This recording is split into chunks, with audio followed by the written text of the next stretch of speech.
are listening to the most original talk radio station anywhere. We are LA Talk Radio at latalkradio.com.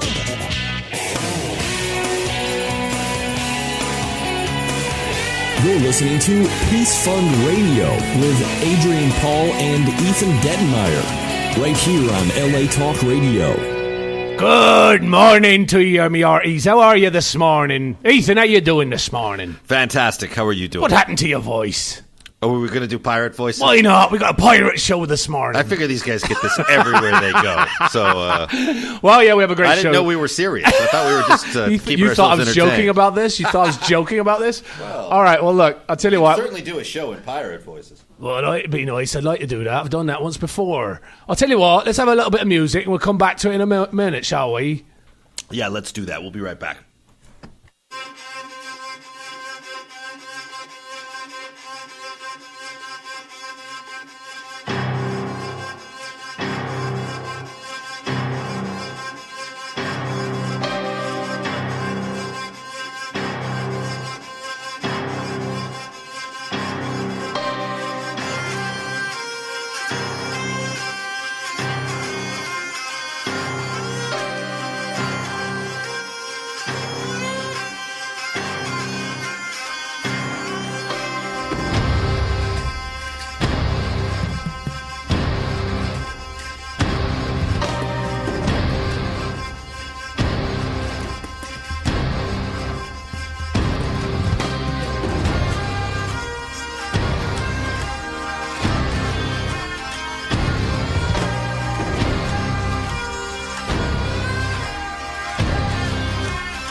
Prepare to repel borders. Well, that was exhilarating this morning. And why did we play the Black Sails theme song? Well, actually, I have two of my friends in the studio with us this morning, and although they're my friends as well, they also happen to be very, very accomplished actor and directors. Well, one of them's an actor, one is a director, but one's also a talk show host. He's a man of multifaceted talents. I'm talking, of course, of, first of all, Mr. Mark Ryan. Hello, world. Good morning, Mark. How are you? Hello, Adrian. Mark Ryan, basically. I'm gonna have to give you because Ethan always gives me a bit of problems in the morning when I actually don't introduce the guest properly. So Mark Ryan has been combining his acting, singing, writing, and action direction talents in an eclectic and successful international career, which ranges over years. 30-odd years. 30-odd years, yes. He's known for Transformers, Revenge of the Fallen, Transformers, Charlie's Angels, The Prestige. Currently, he's playing Gates, the quartermaster of the Walrus and its crew who serve under Captain Flint, Toby Stevens. And essentially one of the pivotal characters, I would say, wouldn't you? It's a great character to play, without doubt. Yes, Hayden, thank you. You're really good in it, man. Hey? Yeah. You're really good in it. Yar there. You're really Thank good in you. it. Which Thank was a you. relief, because if you were terrible, that'd be a whole nother set of interviews. It's a gift. It's well written. The characters are well written, but he's also, because he's got the advantage of being in lots of different facets of the show, you get to play with it more. You know, I get to work with Toby, I get to work with all the other characters, Zach. Although I'd love to work, more with those guys. I mean, they're so good in the show. Everybody's so good in the show. I want to know who wrote this line. He's a man of weathered charm, fierce loyalty, but not a man to be crossed. Mark Ryan wrote that. Weathered charm. I like that Mark bit. Ryan. I wish I had wrote that. I wish I'd Nobody I could writes claim about that. himself better than You're not Adrian reading Ryan. that off the internet. No, I have it in front of me. It was put in front of me by my team, who obviously Your found it team. somewhere, or either made it up. And when they made it up, they did a good job of it. I like that. I Weathered like charm. charm. You like that? Well, hold on a second. We also got to introduce our other guest in the studio this morning, TJ Scott, who is a director born in Canada. You've done, a lot of stuff here. Obviously, right now, you've directed Black Sails, All from Black, Deadliest Sea, Spartacus, Andromeda, Xena, Warrior Princess, Young Hercules, etc., etc., etc. And, you've also done many other things. So, welcome. Good morning, TJ. Thank you. What's it like? Pirate voice? Oh, that's right. You got to play that. You didn't hear my pirate voice this morning, That's did you? very good. No, Did you hear it? It was very good when I opened the impressive. show. Or we can talk like gladiators. Either way. What's it like to work with Mark? Oh, fantastic. Oh, you can Steady tell me the now. truth. Come on. okay. How much am I going to owe you? Is that $100 I owe you? 1,000 rand or something? Rand, yeah, you got to be in Rand now, Rand don't you? now, yeah. You got to go down there. So guys, you've worked. How many shows did you do together? We did 2 episodes. We did two, yeah. 2 episodes. Yeah. That was this last year. Yeah. But TJ got really 2 of the most pivotal episodes in the run of the show, without doubt. You did the one last week that I saw. It was really good. I really liked it. Pivotal episodes. Yeah. Which was very much a powder keg, tight, tense type episode. Yeah. And then the season finale, all hell breaks loose, and it's big and wild. How many in this season? 8. 8 in this season. They've already did. This is 2 now. Or season 2, right? No, this is still in the season first. one. Forgive me. Yeah, still the first season. Yeah. So I know, TJ, you've done so many different things, and I know you've also. Mark's done a lot of charity stuff. He's worked with Ethan. He's worked with me and stuff, and I know you do too. Obviously that's one of the reasons we actually kind of started talking together as well, because you do a lot of photography, and you donated your book to cancer, correct? Yeah, I created a book called In the Tub, and it's portraits of actors, recording artists, models, all using a bathtub as a common setting. And all the profits go to breast cancer research to UCLA. Brilliant. Can we see it? Yeah, he's got it here in the studio. Actually, I first came about It's the biggest it. book you've ever seen. Look at that. It's huge. It's beautiful. That makes a statement. It's 10 pounds. You could, Yeah, you it could kill is somebody heavy. with this book. It is heavy. The first picture I saw in Crush it somebody. was sent to me by Kelly Hu, and I went, "Oh, she sent me a new picture of herself. Cool." And then I realized it was your book, and I was, all right." And then I went and looked at the book, and there's some really, really cool stuff inside it. Well, kind of the fun thing is, like, a lot of these celebrities kind of got nude for, it's all implied, but nude for breast cancer research, and it brings their fan bases in, and the more that one fan base, brings someone in, then the other people see it, and it's been a really fun cross-pollination, and a lot of these people have got to know each other, these actors. Right. In the bathtub, actually. In that, got a great was look to it the it. same bathtub? That's what I want to know. Well, Same water. I changed the water. At least change the water, for God's sake. You will notice I'm not. You're not in there. TJ was very, very diplomatic and said, "No, you can be in the tub, but you've got to keep your clothes on." But that's because you got weathered charm. The weathered something. Weathered something. Got weathered charm. So Yeah. okay, guys. So why? Mark, you also have wanted to discuss breast cancer as well, because I know that it's close to your heart as well. Yes, I've big shout out to folks who shall remain nameless. I've gone through relationships with people that have had breast cancer, so it's difficult. It's something that it's not just the dealing with the sickness per se. It's dealing with the aftermath of surgery and everything that goes with that. It's, people just think about, it's breast cancer, therefore there's going to be a little bit of reconstruction or this, that, the other. There's a whole emotional thing, I think, that goes on for women regardless, of course. Mm-hmm. And that, to me, is the stuff that takes years to work its way through. Well, it's psychological too. I mean, it's very psychological. I have one of my best friends, his wife actually found she had breast cancer and had both her breasts removed. She's a very tall African-American woman, beautiful woman, had her head shaved. She looked fantastic afterwards and had implant. But psychologically, when you go through the trauma of the treatment, to go through it, it scars you for a while. And if you're not strong enough, you don't have the support system behind you to actually go through it. Somebody might have been actually talking. It might have been even your good lady wife at that gathering we were at together for the Brit Week thing. Right. And there was a lady there that had a shaved head, and as she was walking by, I know it sounds silly. She didn't know me from Adam. I just said, "Can I tell you that you look absolutely beautiful?" Right. And she stood there, and she was like almost in tears, and her partner was there with her, and she said, "Thank you." She just looked at me and said, "Thank you so much." And I said, "No, you look absolutely beautiful." So don't let anybody tell you about, let's say her partner was like, "That you just made her night." Yeah. And they went off together, and your good lady wife came up to me and said, I just said, I understand what that's about. And there's a lot, like you say, there's a lot of psychological scarring as well as the physical that goes on with this whole process. And so, yes, it touches me. Well, the battle can go on for years too. I mean, yes, my mother fought your mother was 30 years. It kept coming back. That's about 30 years of your life 30. You have to go through it, and think it's going to come back at some point. So, I mean, that's tough. Yeah, and eventually took her, and that's kind of the reason I was doing this book. And my mother always had a camera in her hand, was always a photographer, and really worked on this book with me. So it was kind of a fun thing for us to do. This book is actually really difficult to look at.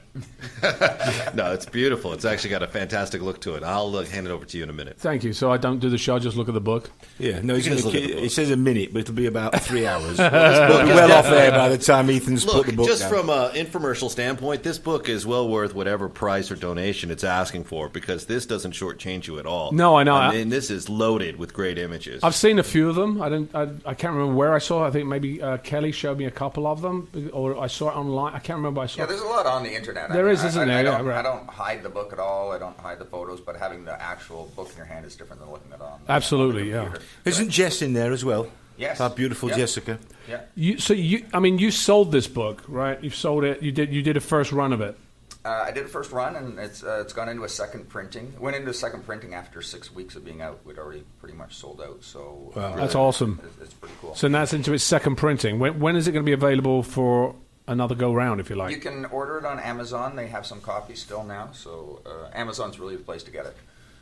If you just go In the Tub or In the Tub Special Edition, there's 2 editions of the book. One's the regular edition that's 200 pages, and then there's a special edition that has an extra 50 pages that are slightly more risque. Wow. You're not about slightly more risque. Where's your picture, Mark? Not about. That's what I'm saying. It's not about smudger TJ. You know what I mean? He did, in fact, grab a camera while we were down in Cape Town, didn't you? We did that magical 3-shot where we were 3 cameras doing that scene around the table. There's a lot more to this story. Yes, he had a camera in his hand. A lot more to this story, I can tell. Can I just ask you real quick, how long did it take you to compile all this? I shot it over 2.5 years. Fantastic. I'm shooting volume 2 of it now, and it's going a lot quicker. But kind of the fun thing was I shot mostly my friends for the first one, and then I ran out of friends. So in the second one, I ran out of friends. That's sad. I ran out of friends. In the second book, I'm shooting people that I don't know. So they're not your friends. Yeah, they're my friends' mostly. But can't you be more objective at that point? You'd be like, "Excuse me, you really don't look good in that." Can you say that to your friend? You might offend them for the rest of their life. Yeah, that's it. Yeah. It's easier to say that to my friends than. So I mean, obviously. Cancer is we've had this discussion on the show before, and we've actually our Kid Heroes of the Week today that we'll be introducing shortly actually will raise money for pediatric cancer.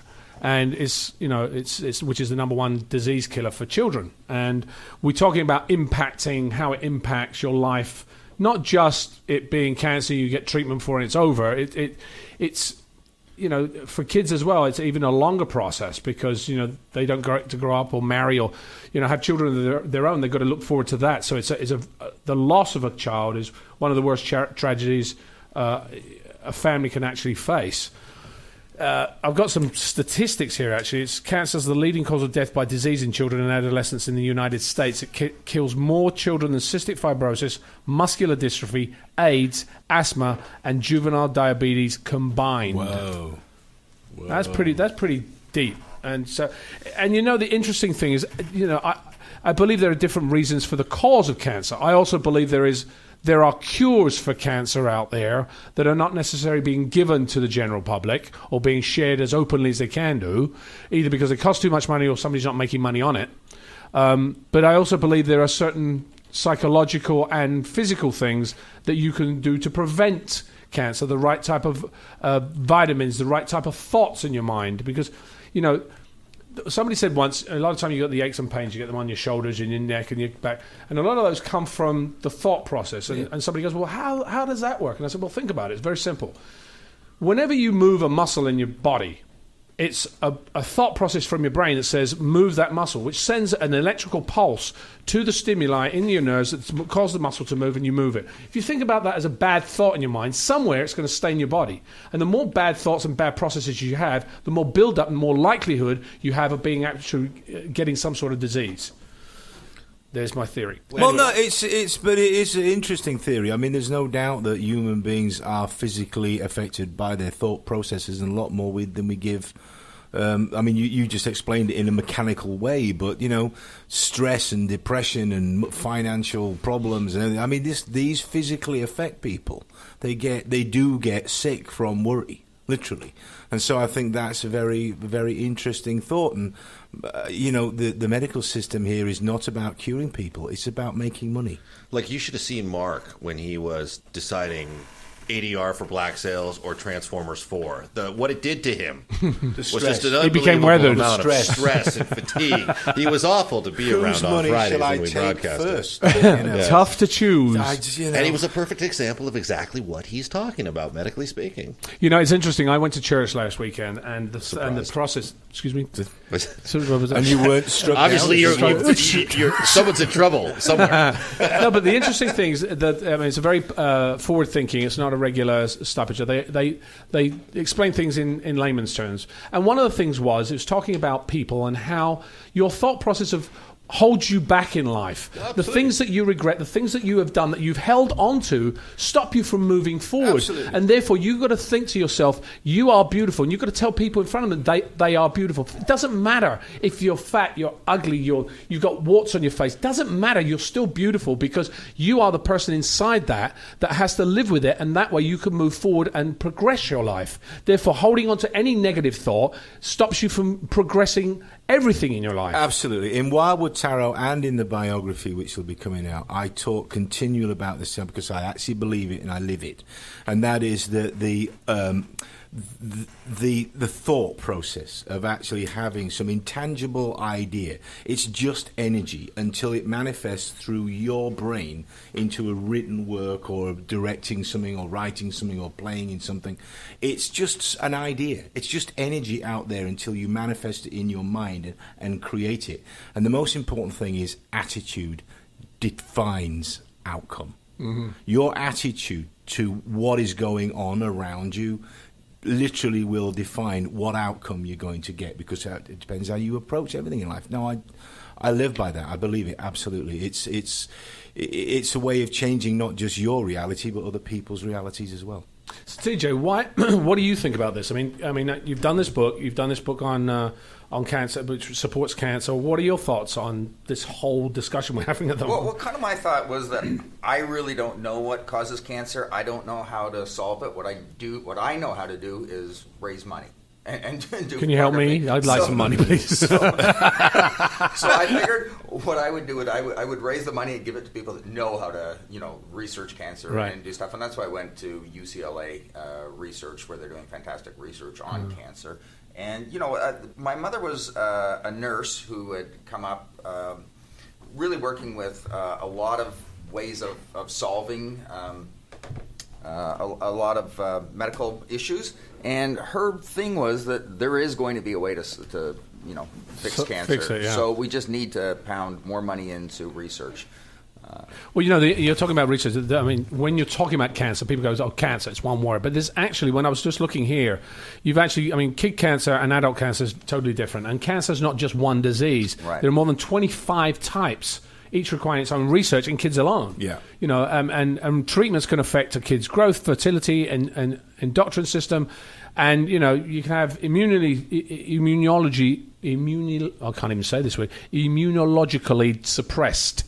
And that affects us. It doesn't matter what stage of life we get it. We have to have that research. We have to have somebody to help us do it. And I think if we're researching one, we're definitely, it's helping the others. It's helping the others for Right, sure. right. Absolutely. There's a crossover. The interesting thing, when I'm looking at some other notes here. We're talking about funding regarding the funding of treatments and the research and development for new drugs from pharmaceutical companies comprises basically of 60% of funding for adult cancer drugs, but for kids there's actually almost none because childhood cancer drugs are not profitable. That's what I just. Wow. Isn't that amazing? That's ridiculous. There are almost none for kids. Really? Yeah. So, when you're looking at that, because this is the issue I have, and again, we've discussed this, but people probably hate me for saying this, but people talk about Obamacare, trying to give stuff back.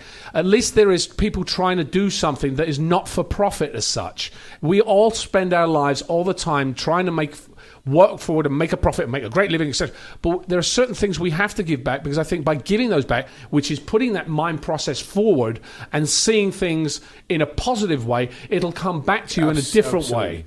And I think by doing things not for profit and doing things like Obamacare is trying to give us free healthcare, and I know there's so many different issues. It's not involved even with free. that. I mean, that's the bizarre thing about it. Right. It's not even free. It's part of a commercial package of buying insurance, for God's sake. Right.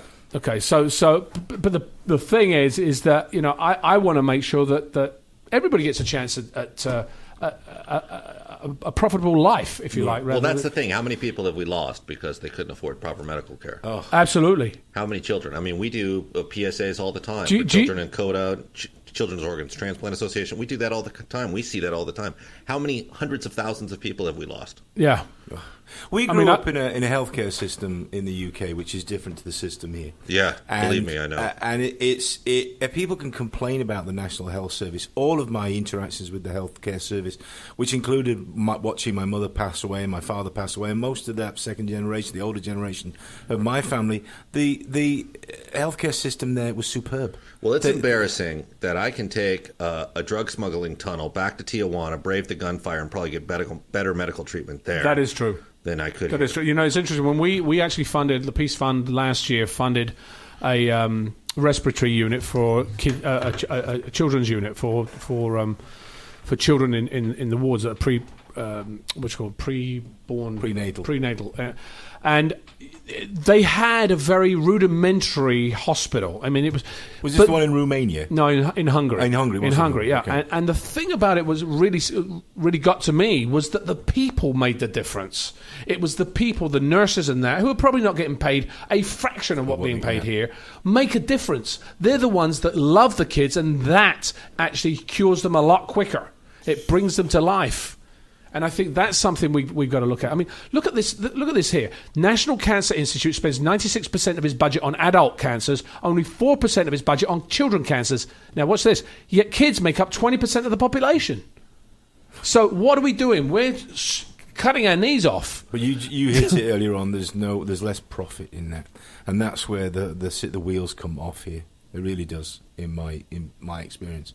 That's where the wheels come off. But anyway, let's talk about something positive let's talk about what we can do. I tell you what. I mean, I want to start with this book, and then I want to bring in some of our kid heroes who are actually funding some of these things, much like you are, Scott, but TJ, in a different way, but for kids rather than for breast cancer. Right. I mean, they're all important, but I want to show that there are different ways for you to be able to do these things and innovative ways that people come up with this idea and go, oh, I got this. I was on a radio show last week, Easy TV, and in the middle of the show, one of the girls was doing the what's the butt shake that Miley Cyrus did? Twerking? The twerking, yeah, she's doing the twerking. I thought you'd know. There you go. TJ knew straight away. Look, Twerking today. Yes. And the thought process in it was, this is how we actually sometimes come up with ideas, is you sit there and you go, twerking.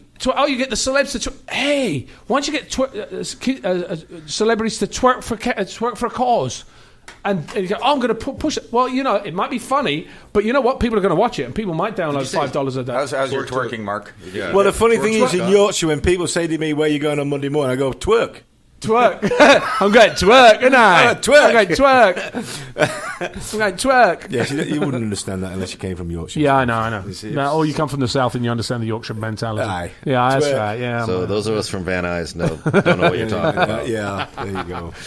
So right now, I actually want to. Do we have John Beerley on the line? Yeah, we got him. John, are you there? Good morning, gentlemen. Good morning, John. Morning, John. Yes, TJ, Mark, welcome to the show. Mark, welcome again. I had no idea you wrote that 50th anniversary Green Arrow graphic novel, Mark. Yeah, no, I've written several comic books, Phil. We're written Crazy. for DC and various other bits of stuff. Yeah, no, I've written quite a bit of stuff quietly out the way. We don't talk about it anymore, but no, I was very proud of that. With Mike Grell, who's been on the show as well. I actually talked to him this week. Yeah, Grelly. Yeah, good man. All right. Well, Mark, you had mentioned earlier that you wanted some positive news. I am bursting with positive news. We have all kinds of great information for you guys this morning. Positive thought creates positive action. Correct. Right now, as we speak, in Dallas, Texas, on stage at the South by Southwest Education Conference and Festival, one of our previous heroes of the week, Jack Andraka, is giving a speech about how they need to open up access for scientific journals and the internet to better get cooperation for beating cancer. Now, Jack is a young man who came up with an idea for a test for pancreatic cancer. He shared a budget, timeline, all of his information with 197 scientists who laughed in his face and said, this will never work. They either ignored him or they told him it would never work. Finally, he got a scientist to listen to him using materials that he bought for a few dollars at Home Depot.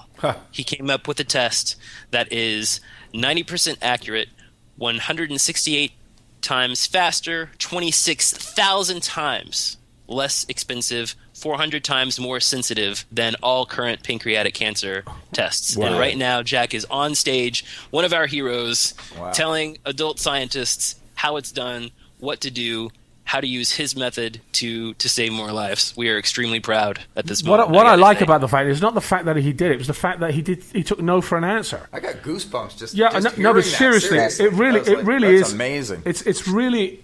I love kids because kids, when we get older, we've had a few knocks. We've gone through the process of people telling you you're stupid, you're ugly, you're not quick enough, you're not this enough, you're not that enough, and it impacts on us. Well, with kids, they don't have that memory already, so nothing's going to stop them, and they won't say no.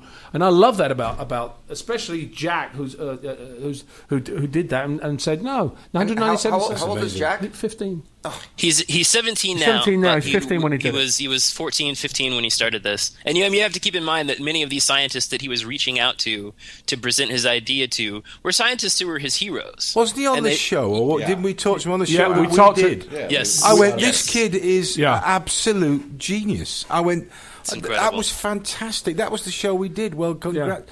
That's amazing. So now he's on stage, and he's going to have a lot more speaking engagements now, I'm guessing. Exactly. What else can he come up with, I wonder? And we've had so many more of our heroes of the week who have fought really hard for cancer causes. We have Tegan Stedman, who, when he was 8 years old, started a charity called Shred Kids Cancer, in which he puts on concerts, he gets bands involved. He recently wrote a $25,000 grant at age 14 to one of the big cancer research hospitals out in California. And it was the most recent of many $25,000 grants that he has written. These kids, as you said, do not take no for an answer. They have no concept of bureaucracy. They have no concept of difficulty. They just decide that they're going to do it, and they do it. And that brings us... go ahead. Just to that point, and again, what Adrian talked about earlier on. A couple of years ago, I was sitting around with Ray Winston, my old mate, and with a couple of other guys, and we talked about this attitude that you are talking about right there. And I said, Ray, we've been so lucky in our lives and our careers. And he went, no, son, no, we haven't been lucky. He said, you make your own luck. And I said, but when you think of all the barriers that are in the way for people that stop people doing things, and he went, Marky, he said, we didn't see the barriers, therefore they didn't exist to us, and that's why we went right through them. And kids have the same outlook. Exactly my point. There's no barrier. There's no barrier. No, there's no preconceived notion. They haven't put their finger in the socket yet and figured out they're going to get burned. They're going to get hurt. But you see, while they've got that attitude, and if they can grow up with that attitude, they will keep pushing back these barriers, and we need more of that. Well, this morning we're going to be speaking to a young lady who is not afraid of natural barriers. This is absolutely amazing. This young lady we're about to bring on has a massive significance to our show. Back on January 2nd of 2013, Annalise Carr called into Peace Fund Radio as our very first Hero of the Week. Now, at that time, she had just been named the 2012 Woman of the Year by the World Open Water Swimming Association, or WOWSA. And wowza, did they have a good reason for bestowing that honor upon her. That August, at age 14, Annalise became the youngest person ever to swim across Lake Ontario. It's 52.5 kilometers, 33 miles, in 26 hours and 41 minutes after filling out 70 pages of paperwork just to get permission to do it, setting a new international record by being the youngest person ever to swim continuously in open water for more than 24 hours. Now, when you factor in the fact that the entire time she's swimming, she's being smacked by heavy currents and 6-foot waves that are constantly battering her off course, the actual distance she swam was probably closer to 70 kilometers or 44 miles. At the time, there are sailboats that aren't in the area that they're supposed to be. She's dodging sailboats. When she's swimming at night with this little cap, with a little light on her cap, they couldn't have the light be too bright because it would attract eels that would bite her. I mean, this is a massive, massive undertaking that she took. Now, the reason she did this was she wanted to raise money for a charity called Camp Trillium, and we're going to let her explain what Camp Trillium is. When she undertook this swim, her goal was to raise $30,000 for Camp Trillium. She has instead raised more than $250,000 for Camp Trillium. Wow, that's amazing. Her new book about the Lake Ontario crossing arrives in stores this month. She's currently training for her next big swim. On July 25th of this year, Annalise is going to dive into Lake Erie in Erie, Pennsylvania. 75 kilometers or 50 miles later, she's going to come ashore in Port Dover, Ontario, as a world record holder for swimming the greatest distance across Lake Erie. And once again, she'll be swimming for the children at Camp Trillium, and she'll be joining us very shortly to talk about her latest adventures.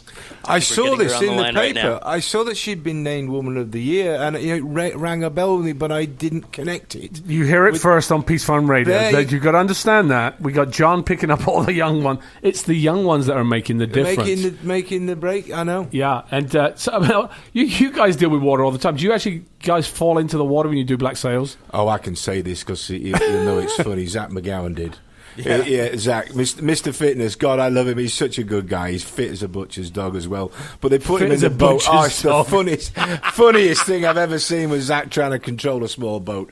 And you know, he won't mind saying this because he does all of his own stunts, I think, just about. But that was one of the funniest things. There weren't many outtakes, but that to me, watching Zach trying to control the ropes, and he's pulling ropes, and none of them are working because it's not a real boat. He's just supposed to push it out. Oh, it was very funny. I got to say, he's one of the most coordinated, one of the most athletic. Oh yeah, it's unbelievable to see that guy move. But that was funny. Yeah. He just moves like a panther. He runs like 15 miles every morning or something stupid. I mean, it's just, and he's one of those guys that can literally lean forward and go into a handstand. Literally from just right. He's got his muscle control is just amazing. He learned everything from me. Of course. Someone was saying the other day, did they paint his abs on? Was that? And I'm like, no. That's he's Zachy taking his shirt off. Yeah. Well, we're going to try and get Annalise on the line. I think Ethan's going to be. He's a technician working behind the scenes here. I got it. She's on, I think. Annalise, are you there? Yeah, I'm here. Hello. How are you? Hey, Annalise, congratulations. Yeah. Wow, that's amazing. I'd say hello again, really. Welcome to Peaceful. How are you doing this morning? I'm good. How are you? Oh, we're fabulous. We're always fabulous. We're chomping up the radio waves at the moment. Right now, we're all suffering slightly from a little low self-esteem because of your accomplishments. Exactly. Have overshadowed anything we've done collectively as a group. So, Annalise, we've got Mark Ryan and TJ Scott on the line, in the studio, and they're obviously, TJ's done a book for breast cancer, and I know you've worked on Camp Trillium. Can you tell us a little bit about Camp Trillium, why you did it, and, I know you can follow you at camptrillium.com, but tell us a little bit about it. Well, Camp Trillium is a camp for kids with cancer and their families, and the saying at Camp Trillium is that if one person in the family is affected by cancer, then the whole family is. And they're actually one of the only camps in North America that let the whole family go, which I thought was really nice. And the reason that I did my Lake Ontario swim for Camp Trillium is because I had a tour of the camp in 2011, and I got to meet some of the kids there and just watch how happy they were and how all of them could just forget about what was happening outside of this camp. So as we were leaving, I told my mom that I wanted to do something more to help. So I asked one of the ladies who works there if I could volunteer, and she told me I couldn't until I was 18. So I was thinking of other ways that I could help out. And I remember one of the guys that did the 10-kilometer swim with me in 2011 that we were doing the 10-kilometer swim for was Camp Trillium, so that's why we had the tour. And one of the guys who did this swim with me, one day he jokingly said that I should swim across the lake and that he expects big things from me. So I talked to my sister about it, and she's like, oh yeah, you can do that, you can do that. So you chose Lake Erie for the next one. I mean, your first swim was a massive success. Why Lake Erie and why another one? Well, I did Lake Erie because I wanted to finish in my hometown, or my home county, I guess. And yeah, why another one? I don't know. We'll see. It's a little further, this one, isn't it? Yeah, it's 75 kilometers around there. So are you in training now for it? Yeah, I've been training for a couple weeks now. And right now in the pool, obviously, but yeah, I'm gonna start getting into the lake probably the end of May, depending on how cold it is outside. So is it just swimming, or is there other kinds of exercises you have to do? There are other things I do. I do a lot of running because the running really helps with the swimming. And yeah, that's basically all is running and swimming. And amid all this training and all the other work you do for kids and going to school and spending time with your family, you found time to write a book. I mean, where did this idea come from? I mean, as if you don't have enough time to do it. Yeah, you went to write a book. Underachiever. You're an underachiever, exactly. So where did the idea come from? Well, the idea came right after my swim. Deborah Ellis actually got a hold of me, and at first I didn't respond because I didn't really have enough time to start thinking about a book. So in April, I finally replied to her, and we started working on this book, and yeah. That was Deborah Ellis was your co-writer, is that right? Yeah. She's an award-winning author and peace activist. So how did you guys join forces? Well, she actually emailed me after my swim, and I had read a lot of her books before, and so she got a hold of me, and then it just kind of went from there. Now, the title is How I Conquered Lake Ontario to Help Kids Battling Cancer, but it wasn't your original title, was it? What was the original title?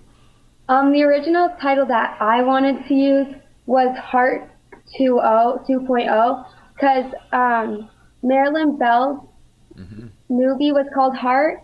So the reason I wanted to put Heart 2.0 was because if you put the H and then put the 2.0 beside the H, it was like water, and then it kind of related to Marilyn Bell too. Right.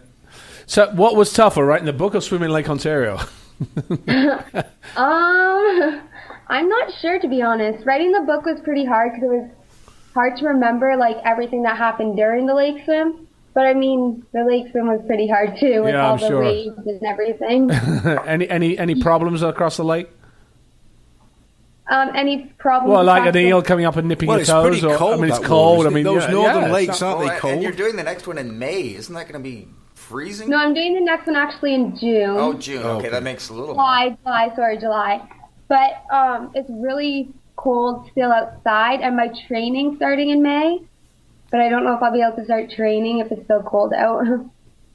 So if you launched a new website, annalisecarr.com, what can people find there? Well, they can find what I'm up to. Like, I have a whole bunch of speaking engagements and different things like that coming up. And they can also find a lot of my sponsors, and I have a blog that I do on it too. Right, so people can sponsor your next swim, is that right, on your website? Yeah, and you can also actually, my book comes out on March 18th, and you can pre-order on Amazon or on my website. So yeah, you can do that too. And do you know how much the book is going for? I'm not sure. I think it's about $10. I'm retweeting you right now. I just tweeted out, and you just retweeted me, Annalise. I'm retweeting you right now. You've encouraged Mark to strive to try to figure out Twitter. Maybe we can bring Twitter down as well, like the Oscars did.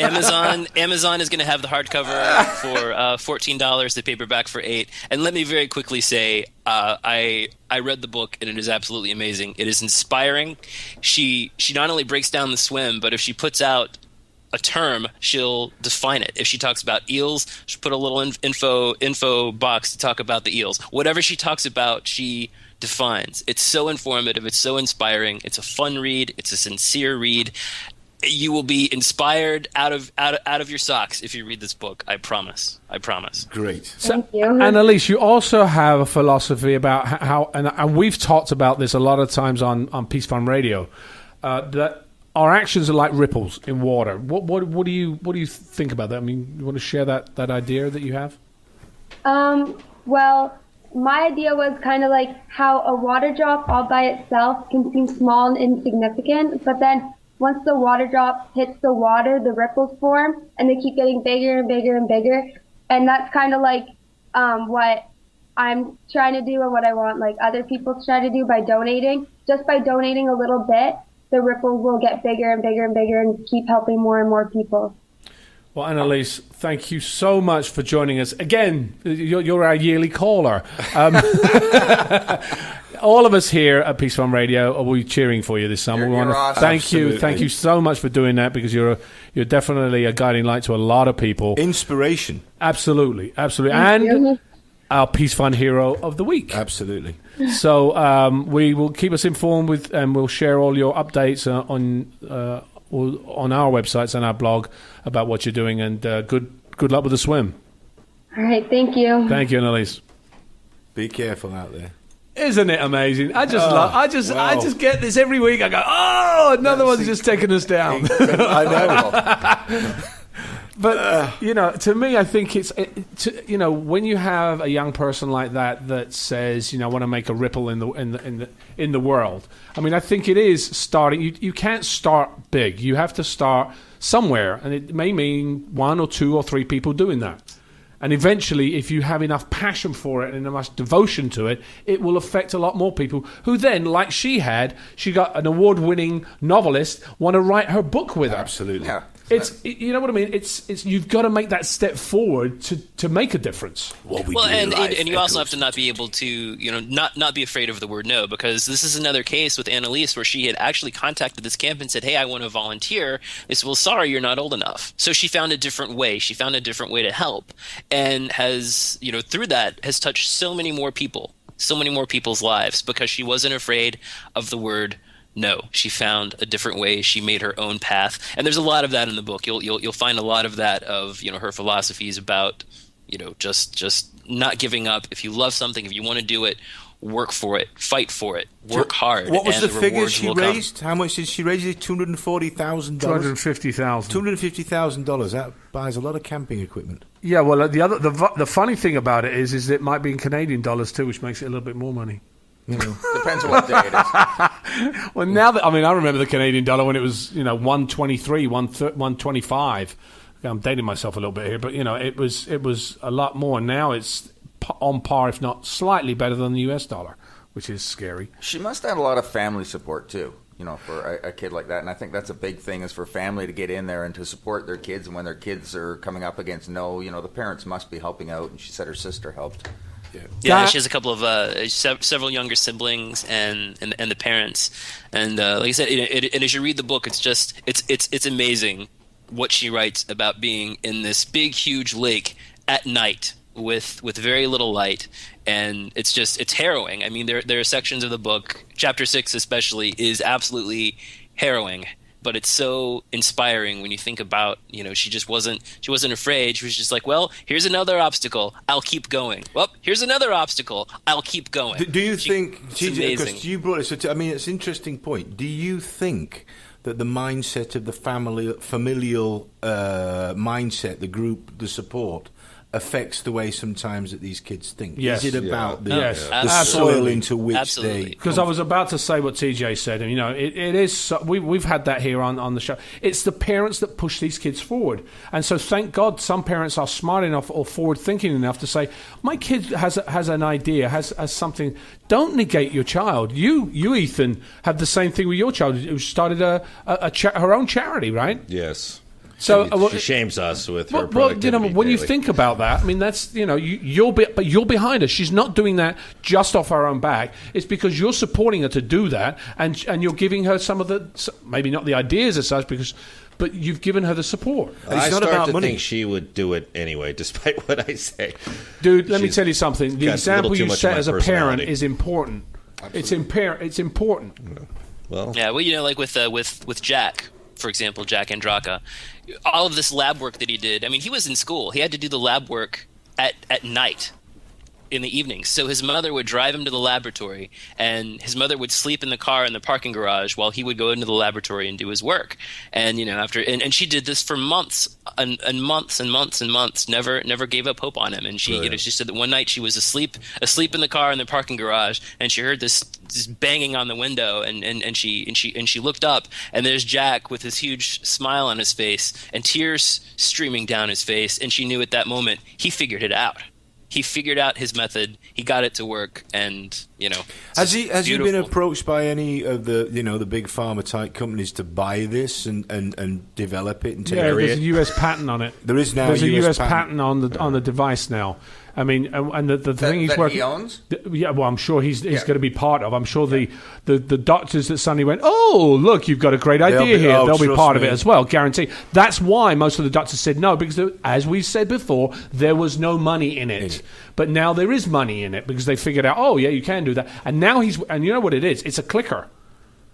And he's working on another clicker. This was the last time we talked to him.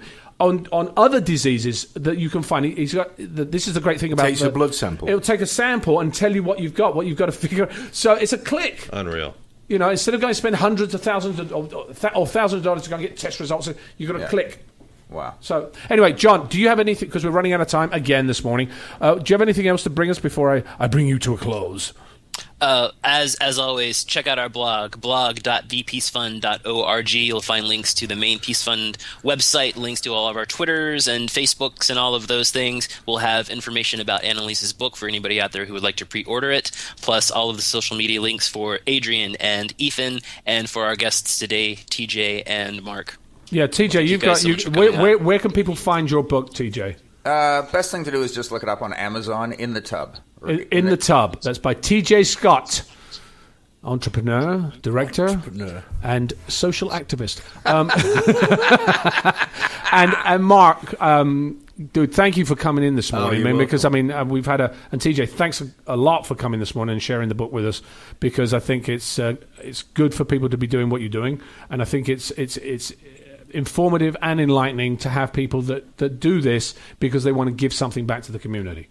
John, thank you so much for joining us this morning.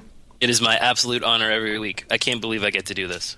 Yeah, I can't either. Actually, it's kind of. We've talked about that, John. Yeah, we can't believe you get to do this. Yeah, we go. Oh, John. Oh, okay. And of course, thank you to all of you listening out there. See us on Peace Fund Radio. Like us on our Peace Fund sites. We want some more likes. We're actually working on a lot of stuff at the moment. Exciting stuff, actually. Today I've got another meeting regarding our celebrity paintball competition. And there'll be more news coming about that in the coming months. And in closing, Ethan, thank you for bringing us here this morning. Thank you to the Speechly family for making this show possible. And in closing, this is a quote from the father of AJ, a young 14-year-old who passed away from lymphoma, cancer. He says, "Isn't it a shame that the richest nation with the highest standard of living, the country that went to the moon, has to rely on kids selling lemonade while their parents get their heads shaved bald to try and stop the number one killer disease for our children? Yeah. While it sounds like a bad comedy, it truly is a tragedy." Thank you very much. This is Adrian Paul and Ethan Dettenmaier. We'll see you again.